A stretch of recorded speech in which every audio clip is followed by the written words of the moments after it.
Hey, everyone, it's Sleepy Reader, aka Damien, and this is a experiment of sorts. I have a special guest, a superstar of YouTube, who's going to join me, and we're going to talk about two books, The Island of Dr. Moreau and The Daughter of Dr. Moreau. And I'll bring on my superstar guest, and then we'll talk about why we're talking about this. So welcome, David, aka Garage Geek.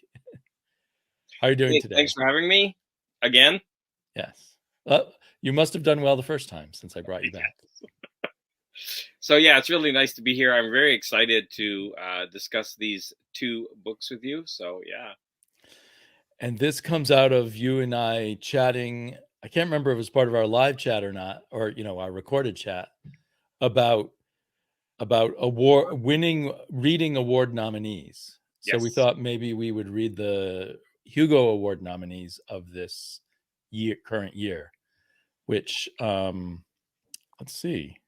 I think I have. Oops. How do I do this? I've suddenly forgotten what to do. I have somewhere a list of the. Come on. Okay. There we go. There's a list. It's hard. It's actually hard to see here. But at the top of the list is The Island of Dr. Moreau. And his daughter. Sorry, the daughter of Dr. Moreau by Sylvia Moreno Garcia. So, and I already knew this author, so I suggested we try reading this one first and see whether we feel like reading more and doing it in this format. Good. And actually, that's where I want to start. So first, before we get to what I was going to say, if you look at the list of best novel, I was lamenting how just off the top of my head, most of them look like fantasy instead of sci-fi. And like I was lamenting that because I don't mind fantasy, but I'm not really drawn to it. I Right. much prefer sci-fi. And it's strange because for something like the Hugo, they both get lumped together. Yes. And I mean, I don't know, maybe the Spare Man, that might not be, that could possibly be science fiction. Well, the But Metal and Kaiju Bone, Preservation Society could possibly be science fiction. yeah, that one sounds, yeah, like giant monsters. And we were actually having a small discussion about John Scalzi, so Right. that will be interesting when we get to that one.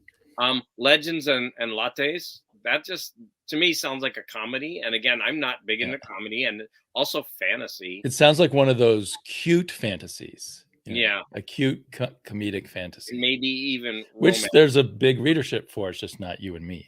Yeah, Nona the Ninth, that sounds fantasy, like a long line of sorcerers or something like that. So my daughter is reading that series, but this is the third book in the series, and it Mm-hmm. is a fantasy novel, but with a interstellar setting. So Oh, that's a that one bit might be good. That confusing. could be interesting. She likes it, but they're giant fat novels. I don't want to read all three. So I'm wondering Mm, if we can just dive in and read the third book if we get we that far. can, yeah, we can. I Yeah. would probably secretly on the side read the other two because Well, I'll listen to them. because And you'll listen to them fast. at light speed. Yeah, And then Nettle and Bone. That sounds again. short I don't know that fantasy. author, T. Kingfisher. Yeah, The Spare Man, Mary Robinette Kowal has written science fiction and she's written fantasy, so I can't really tell what that is. yeah. And you were also mentioning that you have some personal knowledge of her. So I when we used get to to be that in a one, writer's group with her. yeah, Yes. that'll be Well, I'll try not to let that influence me. yeah. So what I was gonna say is, since we're talking about Sylvia Moreno, I can't see it. It's Garcia, right? Garcia. Sylvia Moreno Garcia, right?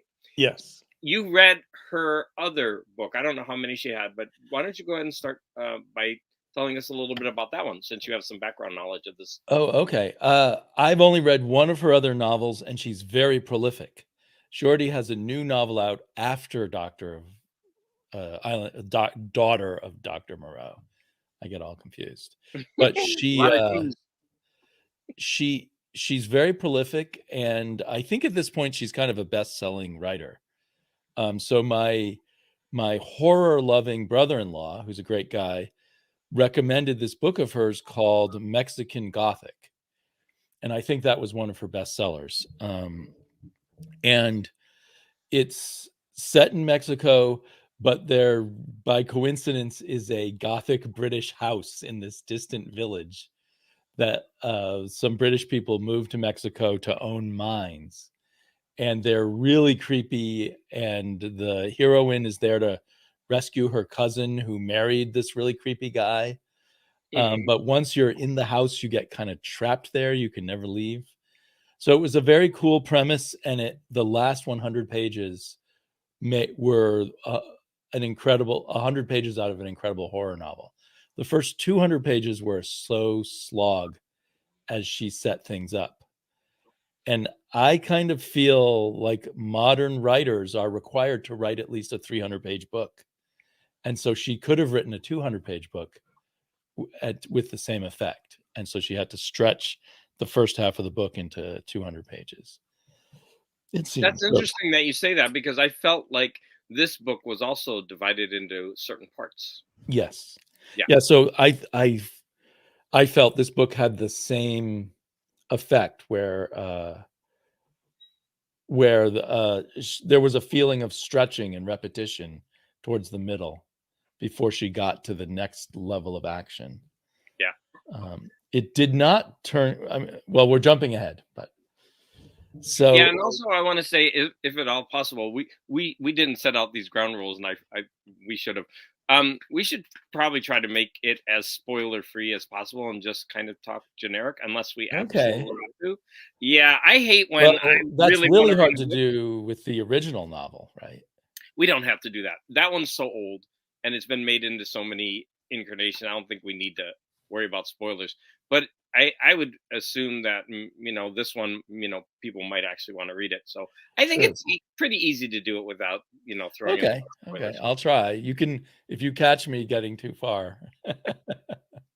Yeah, because there's a YouTuber I follow called All Sorts of Words, and I really like what he has to say. He's a college professor, and the way he explains things very well. He's also a writer, but man, he just tells you the entire plot of the book, including the ending. I'm like, wait, I was going to read it. And I am reading. Yeah. I'm reading about 4 things that he's recommended, and one of them was that manga I just did. But it's spoiled, and so I keep I need to write him and say, can you do them without spoiler, or have a spoiler section at the end?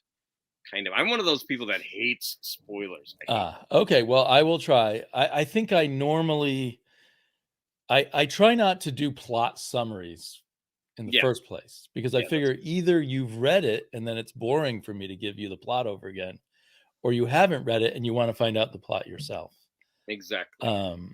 For people who have read it, it can be interesting to discuss the ending, but that's kind of why I have it all figured out with my comic book thing, where I do a quick review of everything, and then I flip the camera around and look inside the comic where I might spoil things. Yeah, that's true. So,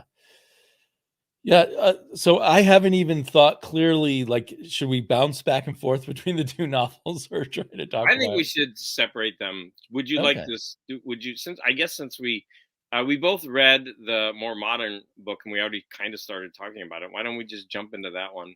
I mean, we can refer to the original, I guess, like how it deviates or. Right. I mean, I think in a lot of ways, my reaction to The Daughter has a lot to do with knowing that it's based on the original island of Dr. Moreau, and also my own thoughts about H.G. Wells, because I consider him the father of modern science fiction.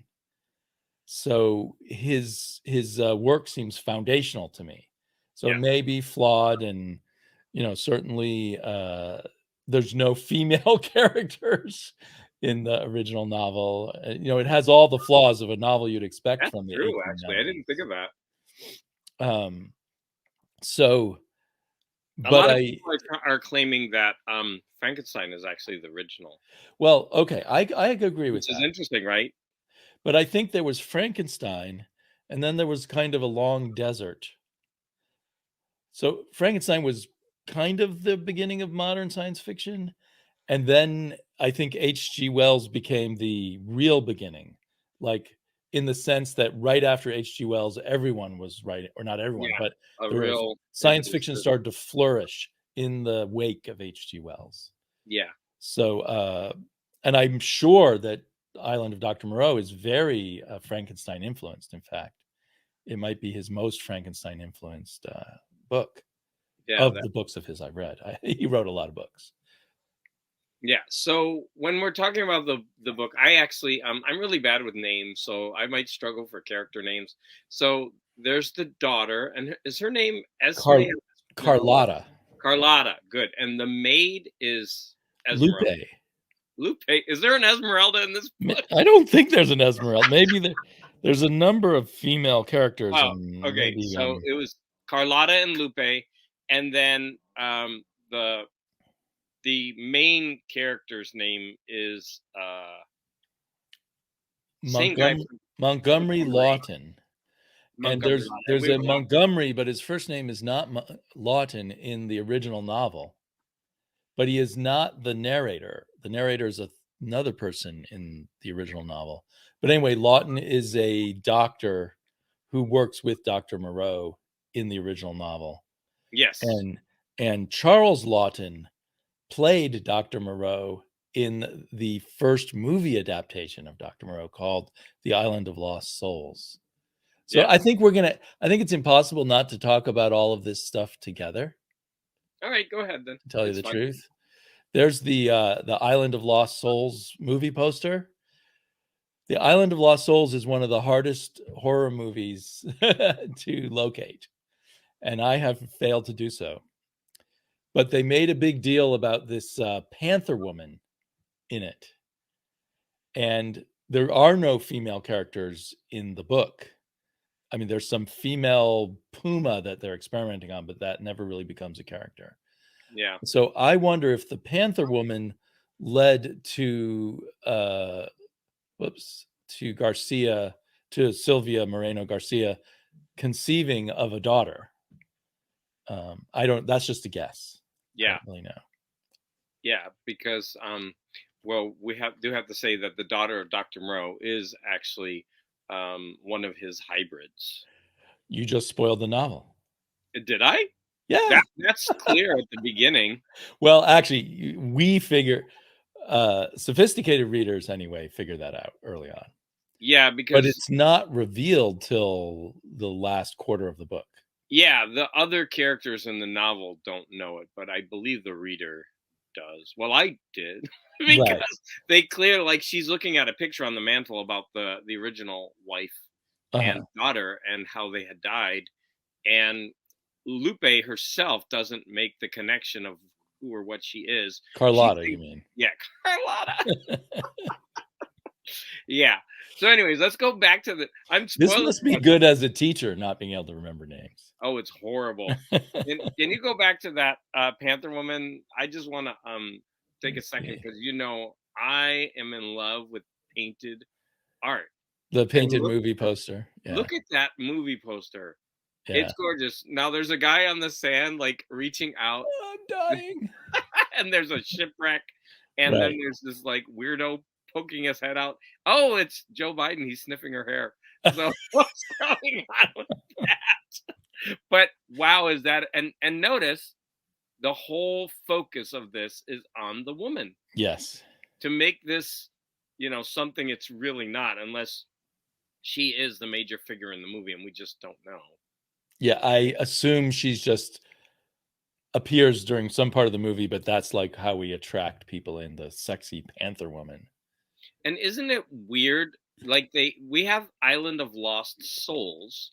So this makes it seem kind of religious, and the man is holding up his hand and there's light. Right.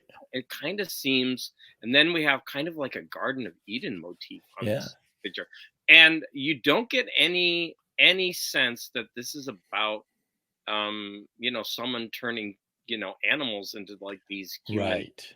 You don't get a sense of that at all, except for maybe the Panther one. This was the total Hollywood throwing out everything from the actual story, at least in terms of, because it says the Panther woman lured men on only to destroy them body and soul. It's like a totally different No, because it's not thing. about Dr. Moreau at all. Right. It's I like, I suspect the actual movie is a lot more like Dr. Moreau just from the pictures I've seen of it. yeah. There's Oh, Moreau being attacked by his animal men, his hybrids. oh yeah. And if you go back to that picture, if you could, like, I'm looking at the actual hybrids. Like, I don't see anybody really in makeup. They just look like humans. Yeah. Yeah. There's no. So I wonder actually if they took that out of the movie. Like, I are these don't know. actually animal men? I'm dying to see this movie, but there are other movie versions, and I haven't seen any of them. The one with Marlon Brando is supposed to be I've one of the seen that one. worst movies ever. Yeah, I actually wanted to watch it before this, but I didn't have time. Yeah, I remember it being very, very bad, but I still want to watch it again just for fun. So I might go ahead and watch it this week. Yeah, go back to that one. We're not skipping that. Oh, Wow, look at sorry. that gorgeous cover. I want that. Look at that creature in the background and on the side. Yeah, that looks like the oops, sorry. No problem. I'm having Now trouble that looks maneuvering. more that cover looked more genuine to the novel, but that one Right. you can see like lurking figures and half human hybrid, like that makes sense Right. for this book. And I think most people, even if they haven't read or even seen the movie, have a vague idea of the island of Dr. Moreau, or a lot of people do. So that a lot of people reading the daughter of Dr. Moreau might guess that the daughter is not human. But for most of the novel, she and all the characters whose point of view we get think she is human. Yeah, I actually want to I want to break that down a little bit, but let's focus on these covers because I'm like enthralled. You're I enthralled. love this art. Yeah. I would buy that book in a heartbeat. That looks to me like an artist named Jack Gauguin, who did a lot of sci-fi covers in the 60s. Yeah, it's gorgeous. And there's a Gil Kane comic book cover. I may have had that when I was young. I may have had it. And Yeah. that shows us, except for adding a woman, it shows us animals that have been turned into humans, and the Dr. Moreau with his whip and his assistant with a gun. Mm-hmm. You know what I'm getting? I'm getting a flashback, just those two running, of what's the one where they have the clocks? Oh, Logan's Run. Logan's Run. Because the guy in the movie, he had the blonde hair, and the Right. girl was Jessica, and Marvel also did an adaptation Yes. of that. So I'm getting, Logan's Yeah. Run vibes from that. I had a crush on the girl in Logan's Run when I was however old I She's was when that strikingly came out. beautiful. Yeah, Jessica was the character name, I think. That's actually a very cool cover of a panther with a human face melded into it. And other unsettling tales. Yeah, I wouldn't buy that one. Yeah. I don't like that art. Too But modern. it's pretty. Yeah, but it's This also is very modern, and it's just photoshopped or something. yeah, I don't like that at all. But Margaret Atwood says it's one of those books that once read is rarely forgotten. Of course, she might hate it, but not be able to forget it. Exactly. And Now this is one of those horrible sort of 80s covers, I think. Oh no, I really like that one. Oh, In you do? fact, Sorry. if I were doing this, like I would thank you. I would zoom in on that, and I think, look at these creatures creeping up behind him. I think that art is really well done. And he's very white because he's the center, and all the other creatures are Right. different colors. And then you got the fire. I really I like that art a lot. I would buy that book. I would buy that. I You don't wonder like which major motion picture they were talking about. It might Mm. be. I think there's like a Burt Lancaster one or something out there. Yeah, there's at least 3 that we know of. Now look at that one. Yeah. That's not very good. However, for a hardbound, and it's very old, and that's not the cover. That's actually on the hardbound Right. book itself, I Right. think. I think so too. Yeah. Yeah, so that's not bad. Well, and I think that if you throw yourself back to 1890s or even the early 1900s, and you come across this book, The Island of Dr. Moreau, all you know is that it's about a doctor on an island, and you don't know. It's hard for us modern readers to not know something about the island of Dr. Moreau before we read it. I'm wondering, do you see how there's an island and then right below it, is there an eye, the shape of an eye looking at us? I don't know. There's just some kind of weird image in that to That right there? a little bit. Yeah, like, Yeah. oh, I'm pointing and you can't see where my finger is, but maybe not. But it's not a bad image. It may accidentally evoke an eye there, yeah. Or It a definitely face looks or like an something. old book. Yeah. I'm fascinated by these things, people out there. Sorry. I think I had more, but I think I've lost And them. I think that's Gene Colan, and I'm not a fan of Gene That's Colan. not Gene Colan. That Who is, is that? sorry, I'm a know-it-all. It's very clearly Gil Kane to me. Okay, thank you. You're right, Gil Kane. Because I remember when I And was are doing you not a Gil Kane Spider-Man. fan? No, I like some of his stuff on Spider-Man, Oh. but man, he's too close to Gene Colan for me. And he always does his hands like the people's hands like that. And Yeah, he always does the hands and the tilting heads and the bodies and so didn't twisting. he do that? Do you remember how I reviewed a Daredevil issue Yes. where he was fighting the torpedo? That was a Gil Kane cover, right? I Yes, it believe. was. It was. Yeah. Yeah. So I guess it's like take it or leave it kind of thing, but yeah. Maybe I He don't like the line work. I don't know. Yeah. Something about that. It's a Not pretty ugly cover. Gil yeah. Kane did a lot of covers, and I come to love Gil Kane, so I kind of forgive him the less good covers and still enjoy Gil Kane aspects of it. Mm-hmm. But It looks like those nails pop off. Are those Lee press on nails? I don't know. Okay. Get away from that one. now I wish I had I mean, there's a million covers to Island of Dr. Moreau. It's been around so long. I'm a fan of like art like that one and the previous ones. Okay. So yeah, for me reading the daughter of Dr. Moreau, I'm immediately like looking for how does this relate to the original novel? Yeah. And we had Dr. Moreau and we had this character Montgomery. And they talk about the hybrids without going into much detail, I thought. Did you? Well, I'm going to say first off, the original to me is sci-fi horror. There's certainly horrific elements in it. Yeah. And I found, because I just listened to the older one as well, I found it was horrible what was going on with the puma. I don't know how to say that word, puma.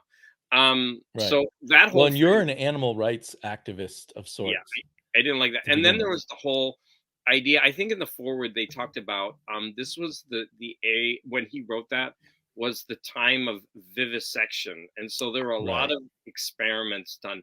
And just the thought of that is really horrific and creepy to me. That there was a branch of science, and they were doing that kind of stuff. And so this is horrific because I have all of that idea of all the animal cruelty and all of that. And so we hear that puma like screaming for a big chunk of the beginning of the novel. Weeks of the puma being tortured. Yeah, and the main character who is thrown into this situation doesn't know what's going on, and he has to listen to that screaming. And he's, it's this backdrop of, what's going on in this island. And like, I felt the way that was done added a horrific element to that book. But this book, The Daughter of Dr. Moreau, is not a horror book at all. And in fact, I would say that it's more like a love triangle or a romance that was well written. Basically, have you ever read the book? It's a kid's book called The Witch of Blackbird Pond. It's a stunning book. I don't recall it. Yeah. There's a love triangle in that book, and even though it's a kid's book, it's one of the greatest love triangles that I've read about in a book. Like I was thoroughly enmeshed on the characters and their love triangle. The character of Montgomery, is that his name? Yes. So he is the doctor's assistant in this book, and he has a lot of flaws. But I thought he was a really well-written character. And the book was set up, they would go back and forth from focusing on Montgomery and then Lottie, right? The Right. daughter, Lottie was a nickname of Carlotta. Yeah. Carlotta. So Yeah. that added to your confusion probably with names. But And I actually really liked the chapters with Montgomery more. I was getting into his character. right. He was more well-rounded, but So I just want to explain every other chapter was Carlotta, then Montgomery, then Carlotta, then Montgomery. So we got a bit of overlapping events from their different points of view. oh, and I'm glad you mentioned that because I love when authors do that. In fact, I was just Yeah, that talking was very about good. Rusty Brown, where they would overlap on the same page, two different characters' points of view. So I thought that was a strength near the beginning, but I think it was abandoned later. I don't remember if it kept up, but I remember like we would have a scene, and Yeah. then the beginning of the next chapter they would have the same scene, but from the other Right. character's point of view. Or part of the same scene at Yes. least. Like there'd be an interleaving and overlapping. And I Yeah. think you're right, as the action accelerated in the last third or last quarter of the book, she dropped that. And then she just used the different points of view to show different parts of the action. And I really like that. I thought that was a really cool stylistic device, Yeah. to get the reader engaged and give us more insight into the characters. But Right. of all the characters, Montgomery was my favorite because of his major flaw that he had, Mhm.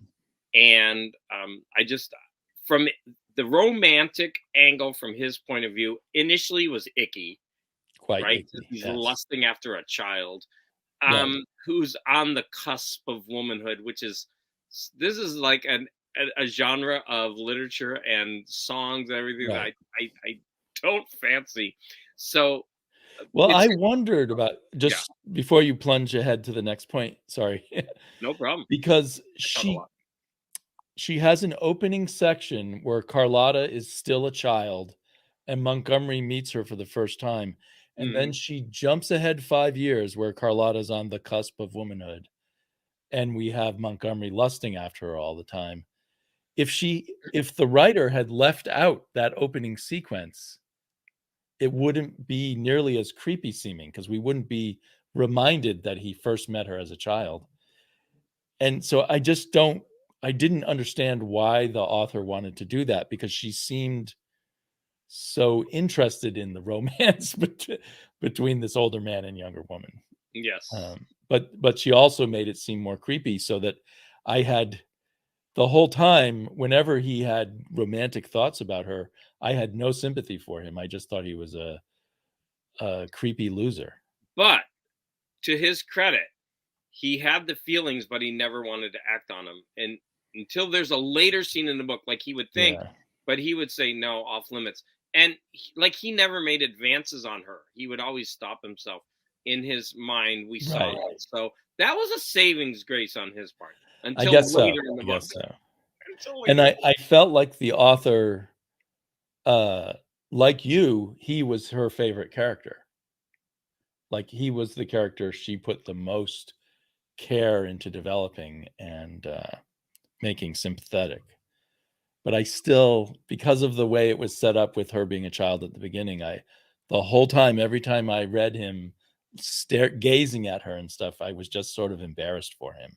Yeah, it was a little creepy. So I guess that is the most horrific element of this book. Yeah. So also the Yeah. puberty aspect is Mhm. important because that's when she's starting to show changes, right? And so Right. it's basically she's like a Hulk character. She doesn't change until she's mad or stressed out. Well, you're spoiling things again. And I'm the one that said no spoilers. Yeah. So, maybe in the notes, I'll just add that are some spoilers in this Yeah, but discussion. everything that I'm saying is really not spoiling the entire book. Like we're not telling the whole plot. Well, I true. think you can't talk about this book without saying that Lottie is one of these hybrids. Yeah. It's like you have to discuss that. It's like central to the whole novel. Right. And But everyone sees her as human. and men fall in love with her. She's, in fact, she's uber beautiful, right? She's Yeah, so beautiful that she's men a see her panther woman. once and they're swept away, you Yeah, know. because she has that exotic look. Oh, and by the way, let's go back to that because, like I was saying, this novel really isn't a horror novel. It was more a romance that is about class and the way minorities can be treated. Like there was an Yeah. Indian, a native, I should say native Mexican tribe, not Indian. I'm probably just going to say Indian because I'm old. Um, but yeah, native They were Mexican. referred to as Mayans, in Oh, fact. okay. There was a Mayan tribe, and I really felt that for the first 2/3 of this book, there was the whole hybrid thing was just a gimmick that she was using to talk about class and race, and that's fine, Yeah, right? But I was a little disappointed because I want the horrific elements of what Dr. Moreau was doing. Like that never really came out. I mean, right. the kids they see some things early in the novel um, that hints at what Dr. Moreau is doing, and Right. yeah, we never really get the horror aspects of the situation, which for me, that's a little disappointing. Not that this is a poorly written book. I'm just saying Right. those were my expectations. Yeah. My general impression is an extremely well written book. Yes. But maybe, yes, the expectations, like the original novel is definitely a horror novel, right? And it's very horrific. It's very good at being horrific. Yeah. Partially because of the vivisection and the torture of animals, but also because of just the Point whole of way view. it builds up and the feeling of being trapped on that island and, science gone Isolation. wrong and all of Yeah. that. Um, Isolation. so, I mean, it's amazing that one character survives in the H.G. Wells novel, but there has to be a survivor to tell the story, I guess. Yeah. And if we're gonna talk about the earlier book, that also had an interesting framing device, which is so typical of books of the time. Like Yes. so it had it starts with someone lost at sea, and it kind of, even though it ends almost with someone being lost at sea, but Right. then there's like a coda where he's thinking back for the rest of his life. Yeah. And But his nephew presents his manuscript after he's died. Here's this story that my uncle left behind. hmm And he had said that he had no memory, so people wouldn't think he's crazy, but here's what really happened.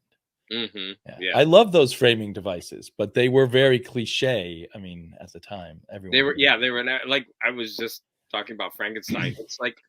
It's like story within a story. That one actually got right. complex because Right. you would be 3 stories in sometimes and have to come back out of it, right? Which was really interesting. It Yeah. was very well written. But yeah, your brain was like, oh, another character's gonna tell a story. Oh, now this character in that story is gonna tell a story. Right. And it just kept going down, which that was interesting. But yeah, that one definitely had a framing device, which kind of bookended the story. But Yeah. yeah, the horrific elements of isolation and having to tame, not having the experience, but he had to adjust very quickly because if he didn't tame the hybrids, or I guess we could call them monsters, we could just call them Right. monsters. If they didn't tame the monsters, like he would have been dead, and so he had to keep adjusting and figuring out which ones can I trust, which ones do I need to stay away from, and Right. And how to manipulate their theological fear about humans and stuff.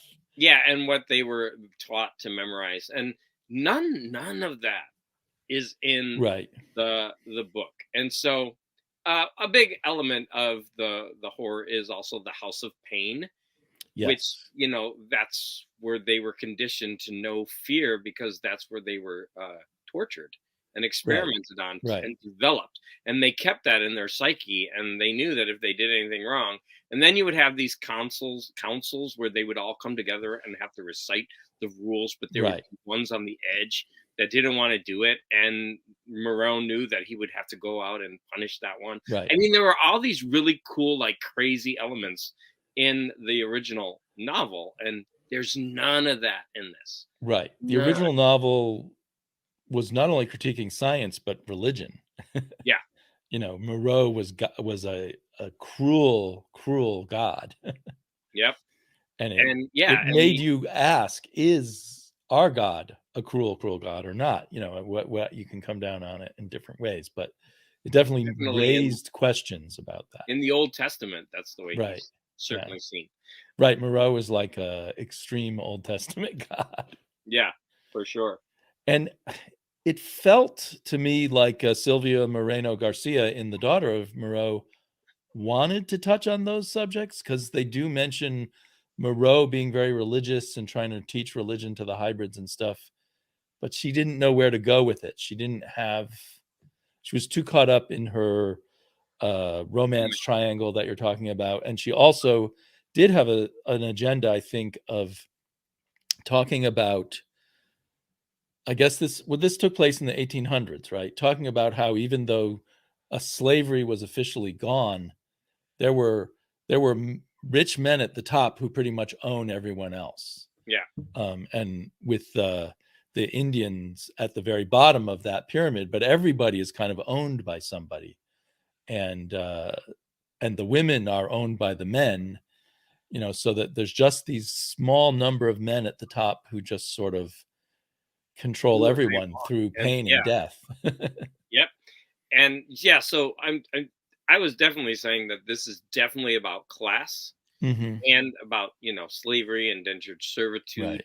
Right. Even Montgomery, he was in many ways still indentured, because he knew if he left that island or wherever they were actually, It was a peninsula, but yeah. In fact, the book kept calling the place Yashuktan, and I didn't see the spelling of it, but I was just wondering if she was, saying Yucatan in a special way. Right. Or was it just a part of the peninsula that they were on called Yakutan? But it was the Yakutan Peninsula. Yeah. So yeah. Anyways, they were there, but like I was saying, there's so much about class and race and indentured servitude, and that, and there's even an afterword Right. of the book, and she addresses that, hey, that's what I was focusing on. And I mean, that's where I'm saying she used the idea of what's going on the island of Dr. Moreau for her own ends. So she didn't set out to write a horror story. She set out to write a novel about class and history. Yeah. The history of Mexican social struggles, which we in the United States, most of us don't get taught much Mexican history at all. Yeah. But for me, like, it was totally easy to I'm sure we understood. No, I'm not saying I didn't understand it. Novels and everything like that, but I'm saying I was glad to get more Mexican history, and I would like to get more, learn more of the context here.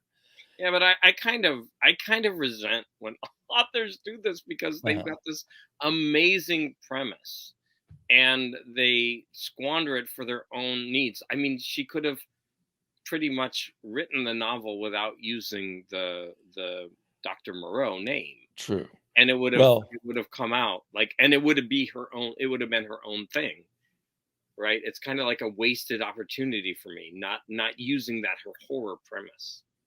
That's my feeling. Everybody. Well, the book to me felt like none of it had a lot of different elements, none of which quite came together. So it didn't become a horror or a science fiction novel, although it could have been either or both. It didn't become a full-on social history novel, because it kind of wanted a happy ending. There's not a happy ending to this history. And most women who are in the position she was put in would end up a mistress / high class, owned a woman owned by a man. Yeah. and she miraculously kind of escapes all of those all of that. bad things that would have happened to real people in history. Yeah, that actually, I'm glad you mentioned that because that was actually very powerful. I've been saying some negative things about this book, and I don't want everybody out there to think that I hated this book. It's very good. I'm Right. mad that it's not a horror novel. But if you go You in, thought you were promised a horror novel. yeah, and so I really liked the book. I did. I just like I wanted a horror novel. So Right. those were my expectations. But when you talk about the plight of Carlotta, like the position that she's put in. So basically, here's the thing. They find out that she's an octoroon or something like that, that she has tainted blood. That's Right. all it is. It comes down to that kind of indigenous kind of, oh, you're part Right. this, and it was an allegory for that. It was an And allegory for that. Yeah. and from that moment on, she's what do you call it? Terra non grata or whatever, that persona non grata. She's Right. like worthless. Right. Right. She can be your mistress, but not your wife. Yeah, and I think there was something that was glossed over, and sorry, this might be a spoiler, right? So We've spoiled the hell out of this, despite I your know hopes. there's a sex scene, right? And Yes. she has sex before she's married, and she has it twice, and she does it willingly. There's no Right. force, And without even any I thought there would be more of not a physical struggle, but a mental struggle before doing it. no. She was, I would guess you would say, almost in charge. She was like leading Yeah. it, and like I could see, like I was already thinking, wow, bad mistake. This is not going to end up well. I would think that her having sex wasn't really necessary for the outcome. Although, like, he does demand, oh, you know what, I'm never going to marry you. Now you're going to be my mistress. Do you think they had to have that sex in order for that to have happened? He Right. could have easily just said, no, I love you, but I'm going to set you up. And we would still see what a sleazy is, right? Right. I don't know. Does that sex need I to be was there? surprised he was willing to marry her after having sex with her. I would have figured back then the women who are willing to have sex with you then would just make them your mistress, and you would we were marry warned. the person who wouldn't have sex with you. Yeah, so we were warned, like the brother-in-law or whatever, the cousin who's there, he's like, Yeah. this is what he does. This is his pattern. Right. And then we watched Right. that pattern unfold, and we're just thinking, okay, this is not going to end well. And yeah, but he doesn't want to marry her, but he wants to set her up in, a house somewhere and visit her. I'm just like, yeah, I don't know. But see, the whole thing about it is, again, we have an underage person. At this time, I think she At was this 16. time, I think she was not underage. Oh, was she old enough? Was she 18 21? or 20? Okay, she was young. Right. And It was there's, weird because they made her very childlike. yeah, and naive. And I Right. mean, she's been isolated her whole Yeah. life. I think she was about 19, though. Oh, okay. So sorry, she was of age, but she was certainly taken advantage of, and that Right. man knew what he was doing and knew what the outcomes could be. And anyways, I'm just wondering if that sex scene or both sex scenes really needed to be there. I mean, we knew she was going to have a downfall anyway. I Right. don't know. I don't know. Were If they perhaps a bit anachronistic? They were sex scenes more out of a more modern novel. Yeah, I just thought, again, that was part of the romance thing to, more along the lines to make Monty suffer. Right.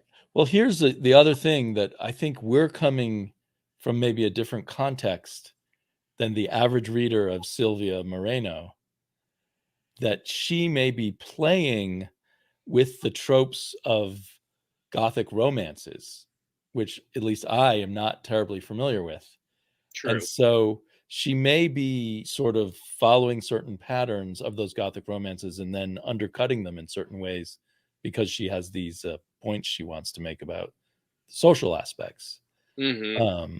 Yeah. So that the woman is for someone who's read a lot of the material that she is coming from, they might see, oh, this is the usual pattern. The woman has sex or near sex with two different suitors, even though in this case neither suitor, they're both yucky, really.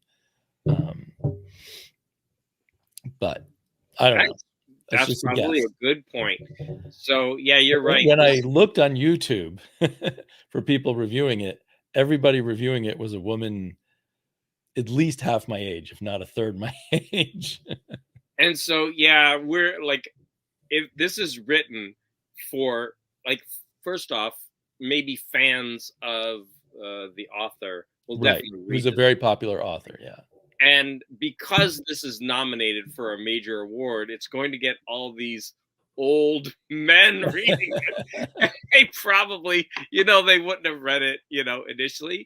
because, it's a romance, basically, in many aspects. Yeah. It's really a gothic romance. It's put in, you get this dark background history, right? With Yeah. all that stuff. So, yeah, it's not horror, it's gothic romance. It's a gothic romance that doesn't quite, I think I know enough about romance novels to know it doesn't really follow the full arc of a romance novel. Yeah. It almost does, and then it goes off in a slightly different direction. Yeah, that's true, because the two leads who are like, yeah, there's no, I hate to use this word, but there's no satisfying outcome in this Right. one, in more ways than one. But the happy ending is that she sidesteps all the social issues and she becomes an independent woman with independent wealth, and she's going to set up a charitable place for outsiders and people who have problems to come live. That I just spoiled the entire end of the novel. I don't think, like, that's so tacked on at the end. It's like a page, Yeah. and it doesn't even matter. It's like, okay, we have this happy ending. She's able to Right. help people like herself and like the other people. Yeah. She can But go that back now. replaces the romantic happy ending. Yeah. So she, basically, the happy ending is not about a relationship.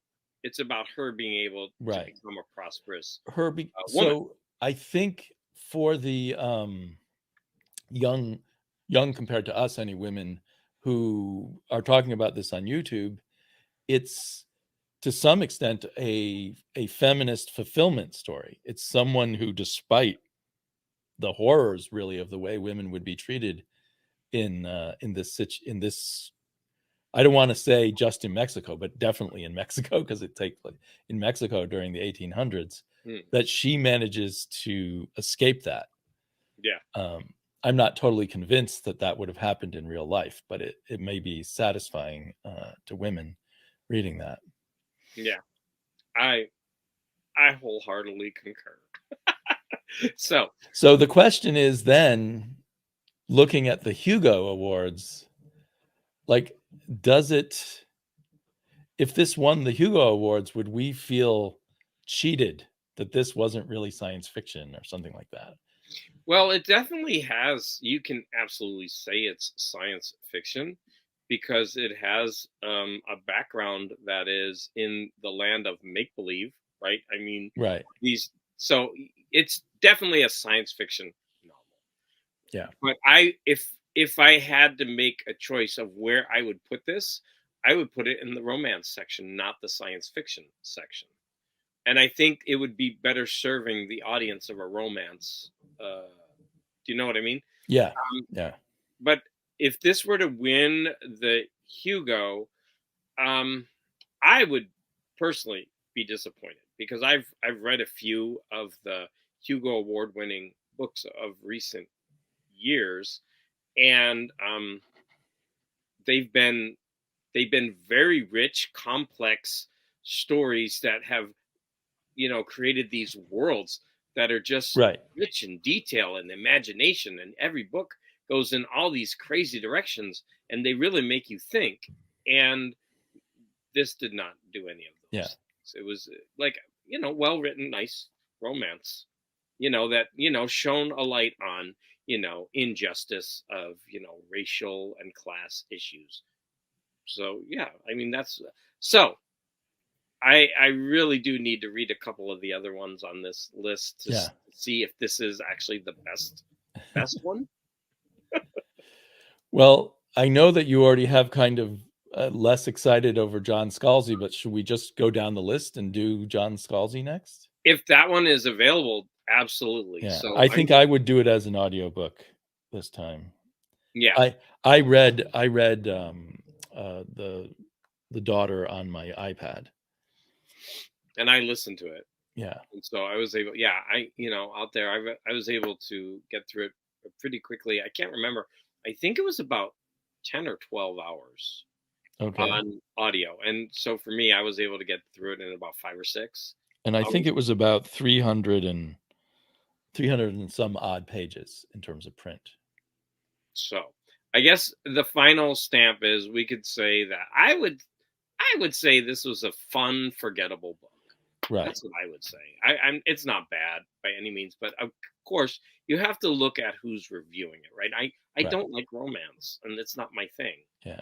right? But if someone does like romance, like if you watch romantic comedies and you like romance movies, I think you would get into the romantic triangle. I think that was actually well set up. I thought, As long as you don't insist in your romances that the romance be fulfilled by the end of the book. well, you're going to have, like you said, the more feminist aspect. Right. It's not going to end with like people pairing up and couples living happily ever after. Yeah. You're absolutely right about that. So should we go back to the original book for a little bit? Sure. Because we're allowed to spoil that.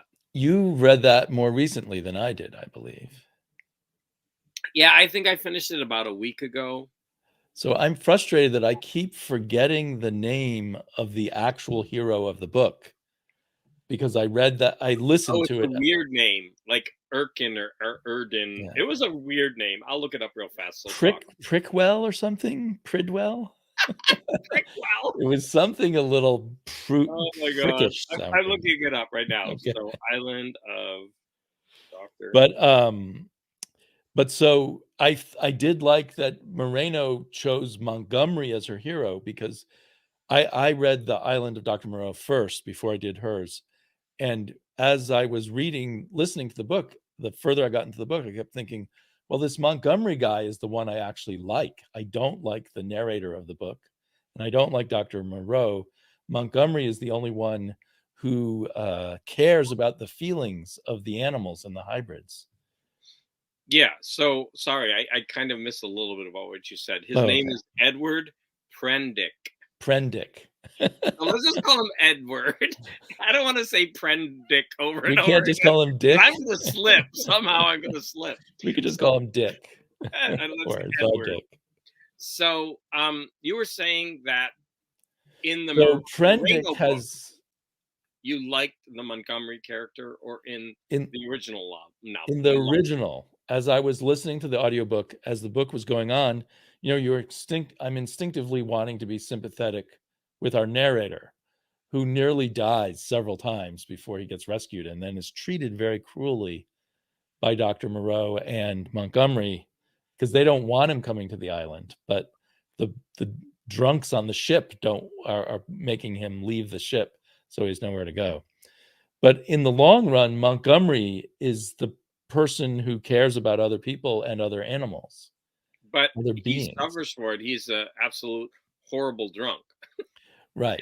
And he would go off and have drinking sprees with, the monsters on the island, the ones that he has a loyal, you can guess what type of animal that is. He has a loyal follower, and they always like get drunk together. And right. I thought that character was actually really, really sad. He was sad, but he was the only one with a smidgen of nobility. I meant the loyal character. Oh, the loyal dog character. Yeah, I felt really bad because the main character, Edward, was very mean to him and kept pushing him away. And like after he lost Montgomery, he was looking for a new sort of master, Right. And after Montgomery was dead, Prendick didn't care about the poor loyal creature. No, and he was forcing him away. And then I believe he's the one that ends up where all the animals are in a circle and they're feasting on him. Right. And yeah, it's just it's one of those horrible scenes. And he knows that I think it's a half hog it's got, and it's not Right. hog. What's another name for a Like a hog? boar, a A wild boar. boar. Remember, he's the one that is always threatening him and getting the other animals against him, Yeah. and so like that one gathers all the other animals. It's very Lord of the Flies, Yes, it probably. becomes very Lord of the Flies at the end. Which Lord of the Flies is probably like inspired in some part by this. Yeah, but they're all sitting around and they're eating that dog character, and yeah, it's just those kind of things make that book so horrific. It's like, and of course, I'm thinking he could have prevented that. It was like one of the monsters who was nice and wanting to help him, and and he just Right. shuns them, and yeah, and then the poor character ends up like that. And so it's hard to have sympathy for a main character who does those kind of things. But then again, he's freaked out.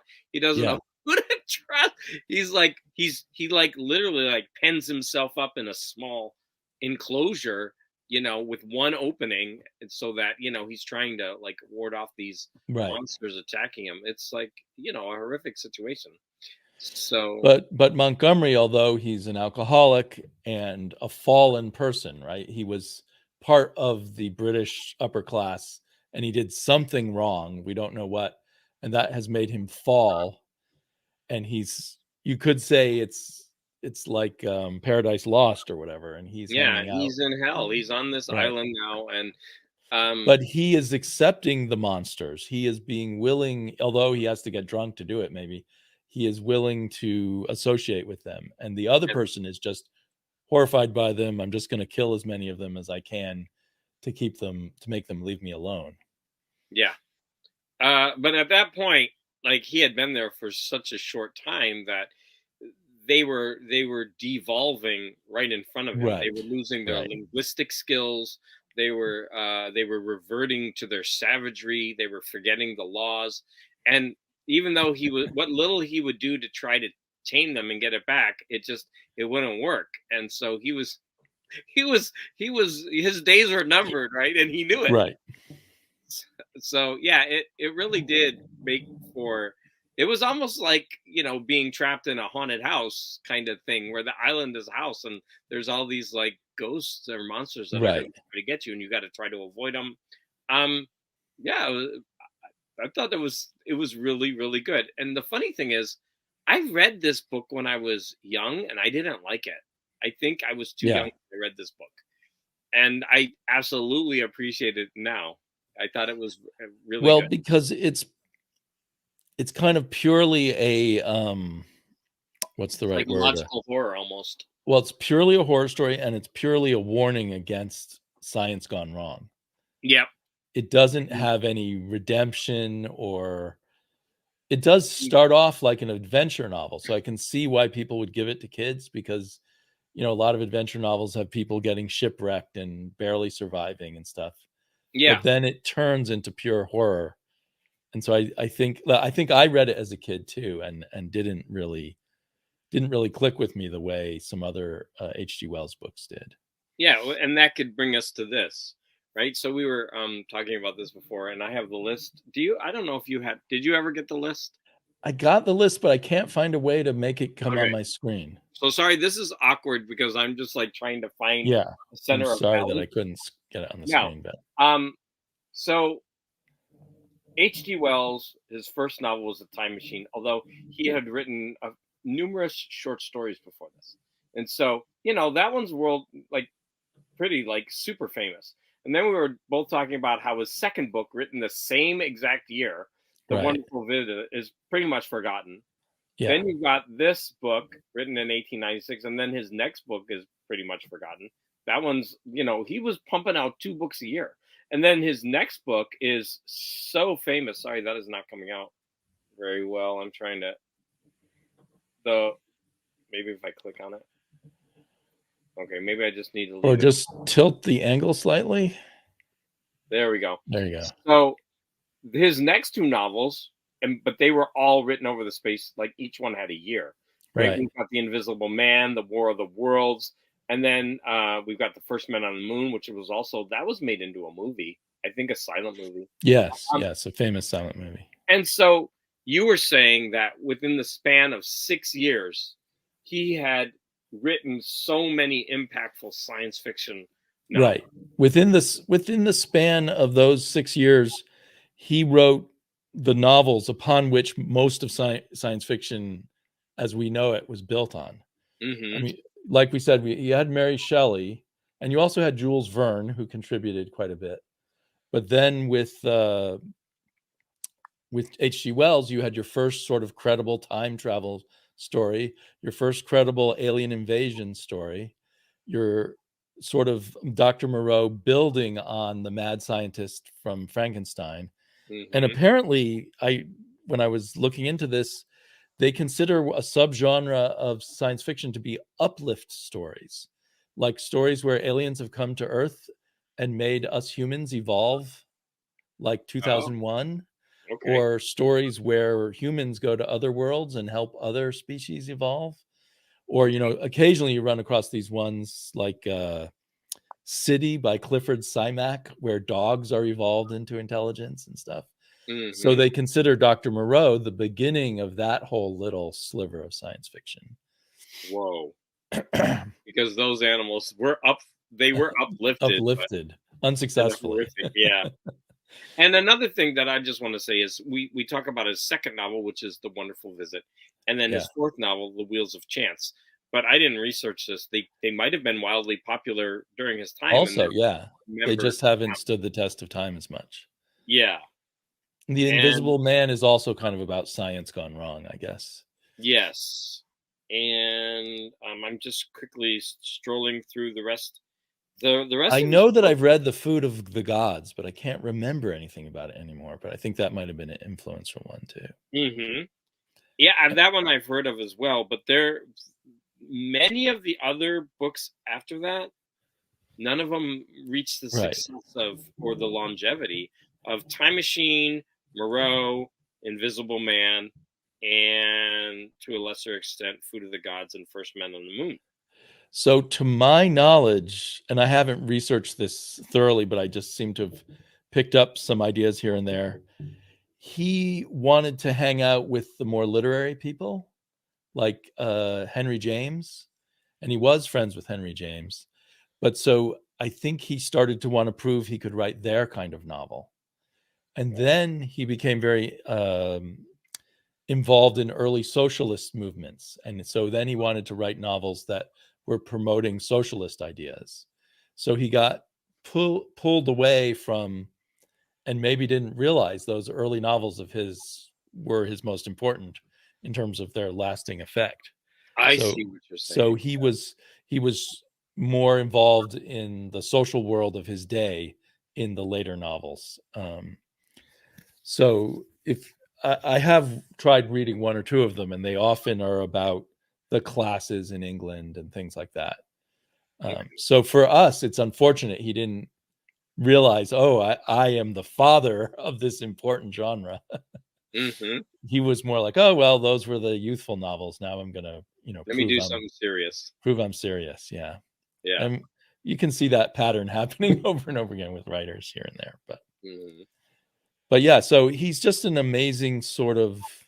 I I'm not saying he's the only person who invented science fiction, but I guess he's amazing sort of step up that created this sort of beginning of a flourishing of lots of science fiction. Yeah. And the impact. I Yeah. mean, War of the Worlds is still like I just watched this really bad. It looked like a BBC, television special, but I mean, these things are still being made. It still like has such an impact. Right. That story. And there's been a lot of books, apparently. Like I just heard people mentioning them when I was looking at reviews of The Daughter of Moreau. A lot of other books that have played off of Dr. Moreau, either very explicitly or a little less explicitly. And I guess because so the daughter of Dr. Moreau author's name suddenly slips my mind. Sylvia Moreno Garcia, I think. Yes, because she's already a popular author, and then she puts a reference to this famous science fiction novel. I wonder if that helps her get nominated for the Hugo because of that callback to something that's already, part of the structure of science fiction. That could, you could make an argument for it, but I also think that you said that Mexican Gothic Yes. was well received, and Yes. that's certainly in the realm of science fiction, right? Gothic ghosts, kind of. Well, fantasy maybe. Yeah, I'm Hugo. Actually, well, I don't want to spoil the ending. There is a possible scientific explanation, sort of, for things in Mexican Gothic too. Okay, so she might. We don't even know. She might have been on the short list or the long list. She might have already been. Yeah. Yeah, and so yeah, I That's true because we haven't looked into who was nominated in other years. Mm-hmm. And she clearly loves playing with genre, including science fiction and including Gothic romance, including horror, because the Mexican Gothic was literally the last 100 pages of that were full on horror. Clive Barker would have been proud to have written that part. Well, I wish those 100 pages had been in this novel. Then I would have been extremely happy. They should have just removed the first 100 pages of this book and put those in. We can do the surgery like Dr. Moreau. We can vivisect the books and meld them together. All right. Well, it looks like we've exhausted our chat about these two books. Yes. So next we're going to try to go for that Kaiju by John Scalzi. And that will be interesting because we both read other books by that author. Okay, well, on that note, thank you so much for joining me, and we will do it at least one more book. John Scalzi we'll get into the next one. Thank you so much.